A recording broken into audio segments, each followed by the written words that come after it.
That that is how you make a Fantastic Four movie. I'm sorry, I just need to skip ahead if you need to. As you can see, I just came back from watching Fantastic Four First Steps. I'm glad I watched this with a crowd. I'm glad I watched it with the people that I did. Let me get this off my chest. The Avatar 3 trailer. Excited for Avatar 3. I really want to get into this review, so I'm going to keep it short. I watched Fantastic Four First Steps Thursday, July 24th. I watched it in 3D. The Avatar 3 trailer played before the movie started. Avatar 3 looks amazing. The visuals look even better than Avatar 2. Fantastic Four First Steps. So don't worry, this is the non-spoiler section, so you won't have to worry. So it starts with the Fantastic Four. No origin in sight. Thank God. This is Fantastic Four, previously established. They are already the form team, and they fight Galactus for Earth. Now that's saying anything without giving any spoilers. I know, right? The trailers did an amazing job keeping any spoilers out. The good thing about this is that it's not set in the MCU.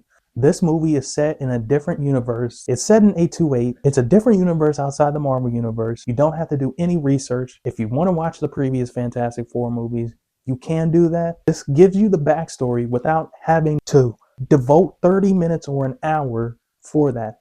I gotta say, this movie was fantastic.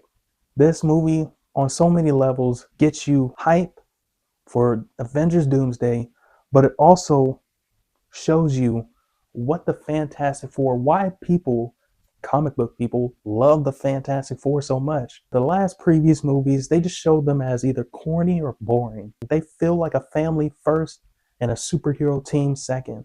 And that's what Fantastic Four movies should focus on, the family aspect, the dynamics between Reed and Sue, Ben and Johnny, Reed and Ben, all of their dynamics and how they become a family in this weird universe where they're the only superheroes.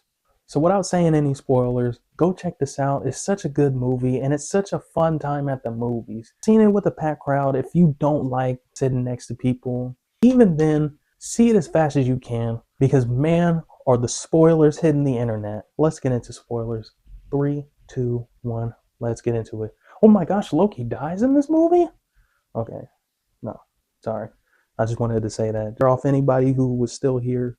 Johnny wants to go up to space because I guess he likes space. I need to see it a second time to see what his motives really were for going into space. Johnny was the MVP of this movie. People are going to have bias because Chris Evans was great in Fantastic Four in those movies in the early 2000s. This guy definitely beat him. Joseph Quinn, Human Torch, he is Johnny Storm. And the thing that gets me mad about Johnny Storm is that people always think of him as just, the hothead, the sexy guy who gets girls and women, and, he's kind of dumb. Which, yes, he is some of that, but people don't understand that he's also smart. Johnny Storm is funny. Johnny Storm can also be stupid sometimes. But at heart, he's really smart. Why did you think they brought him on the mission? He's still cool. He's still funny. He still has the quips and he still has the confidence of Johnny Storm, but with actual intelligence. You see how smart he can be. And that's who he is. That live action versions didn't really capture that until now. And one that is no contest for the best Sue Storm. Vanessa Kirby did amazing for Sue Storm. She was Sue Storm from the comics. She is, the mother of the group. She's the one who brings the people together. They show you in this movie, yeah, she is a loving person, but if you don't back off, she's gonna give you this ass whooping. No disrespect to Jessica Alba, because it's not her fault. But in those other movies, she was there to be a sex symbol, and that was it. People are saying she's still the best one just because she looks hot. Guys, stop it. Because she feels like a real mom. Not to this team, to, spoiler alert, Franklin Richards, who is also in this movie and is OP as hell. I knew who Franklin Richards was, but I never read any comics or anything with him in it. But I did see a lot of stuff about him being OP and, being on Galactus level. I thought it was fake. I just thought it was just, comics being comics. They'll give Hawkeye the Infinity Stones in one comic and then kill him off in the next. No, but from conception, Franklin Richards has been a multiversal threat. The Thing, amazing. Best Thing in live action. Michael Chiklis, I would say I personally still like his rendition and think he's definitely second best. And it's hard to navigate. They're both great as Ben Grimm and The Thing. So I'll say congrats to you, man. You really did well. Reed Richards, Pedro Pascal, that was the one that people were mostly iffy on. One thing that movies haven't really gotten right is that people just assume that he's just the smart guy. Whether he's socially awkward, whether he doesn't know how to talk to people, whether if he doesn't know how to fist bump, which people everywhere know how to do. This one shows that he is still a regular human at heart, but he has an enhanced mind. He always prepares for the worst, almost to a detriment with his relationship with his wife or his friend. That brought so much into this movie that I was not expecting. I was expecting him to be passable. I was expecting him to be how they always characterize him. He's smarter in physics and engineering, but he also knows human emotions, okay? There are some comics that picture him as a soulless calculator who doesn't really know feelings, but that's not how he is in the original. He still laughs, cries, he still is emotional, and Pedro Pascal did him well in this movie. Pedro Pascal has the chance to be the best. Reed and Sue have been trying to have a baby for years. Due to their powers, they think that they can't do it. One day, a miracle happens. They have a baby. Reed, of course, being the calculator, he calculates how everything can happen. And, well, is the baby going to have powers? Is it going to be powerful than us? How are we going to take care of it? And then a galactic threat comes when Silver Surfer comes in and says that your planet is marked for death. They go to Galactus' ship to bargain with him or defeat him. Galactus, played by this actor, who I will say shortly, he is a great Galactus. That is how you do Galactus in live action. Get that off of my screen. It's revealed the baby is an Omega level. The child can take over Galactus's reign, so that way he doesn't have to have this constant hunger. And so Galactus is saying, give me the child and I will spare the earth.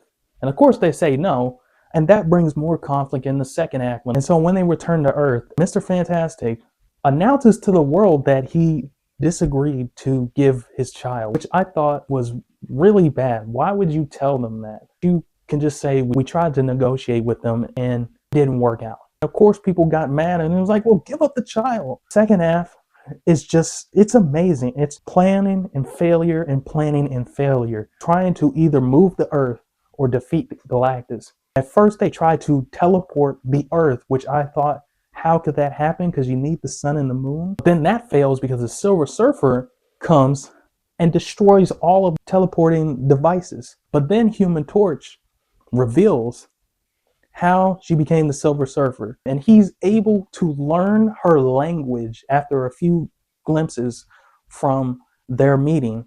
But people don't understand. Johnny is smart, just in his different way, in a different kind of dumb way. And so when that fails, they plan to use Franklin to draw Galactus out. But then that fails too. It's just this constant back and forth. You saw the Thunderbolts post-credit scene, and if you heard rumors online, many people thought that this Earth was going to get destroyed. The Fantastic Four eventually need to make their way to the MCU. The Earth is going to get destroyed, and they're going to have to fly to another multiverse to find a new home. And the fact that they actually won made it for a surprising ending. We all thought we were going to lose. The Earth was going to get destroyed. That ship in Avengers Doomsday is them coming to the MCU. You think I would be disappointed, but I wasn't. The Fantastic Four, at the end of the day, is such a good movie that is a love letter to Jack Kirby's and Stan Lee's characters and also their original comic counterparts. They gave so much life and depth into this family. The scenes that are the best are not the action scenes. Scenes where Johnny is flying, the Thing when he's clobbering, saying it's clobbering time. The best scenes are the quiet ones and are the genuine ones when they are sitting together trying to figure out things as a family. They are a family first and a superhero team second. And so that's why this is the best, of course, best Fantastic Four movie out of all of them. And it's not even a contest. It's not a good Fantastic Four movie. It's a great movie. Compelling characters, a threatening villain. I love Galactus' suit in the movie. Apparently that was practical. So that means he was actually wearing a suit, and when he was walking through the city, that was him wearing the suit in a miniaturized city, and I thought that was a good idea. The CGI in this was amazing. Silver Surfer, I'm going to say it looked better than the Silver Surfer in 2007. And I like the Silver Surfer in 2007. I mean, he looked good for that computer graphics, but you can actually see Johnny's reflection in one of these scenes. Such a good movie that you should definitely spend your time on. Give it a full price because I give it an 8.5. Is it better than Superman? That is hard because I just watched this movie, and a few weeks ago I watched Superman like 3 times. But as of right now, I feel like I like this movie just a little bit more. So now we got the review out of the way. Quickly, let's talk about the ending. The post-credit scene in this movie shocked me and just got me more excited for Avengers Doomsday. After seeing the mid-credit scene, you could honestly walk out and you'll still be satisfied. You don't need to watch that one.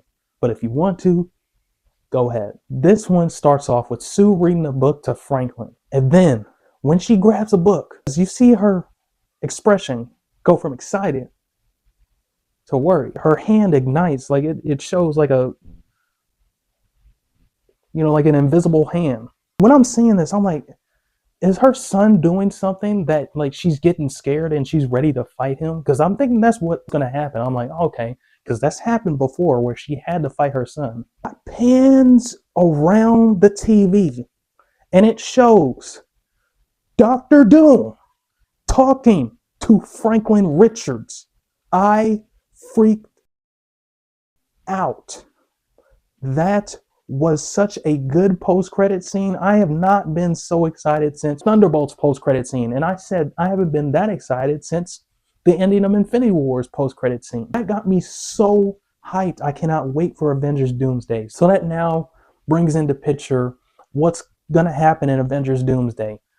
Dr. Doom is also probably going to seek Franklin Richards' powers. Dr. Doom is going to try to get Franklin Richards. I will save both of your multiverses, meaning the MCU and the 828, if you give me Franklin Richards. I wonder if they'll do that again, where they'll say no. But this time, the MCU heroes will probably disagree and say, you better give that guy that baby. That's the fun part about talking about this and about speculating about this. We don't know what's going to happen, and that's what gets me excited. That being said, drink your water. Be safe in these horrible times. Whipping the hat. Out of here. Man, I'm pumped. I'm telling you, man. Going forward.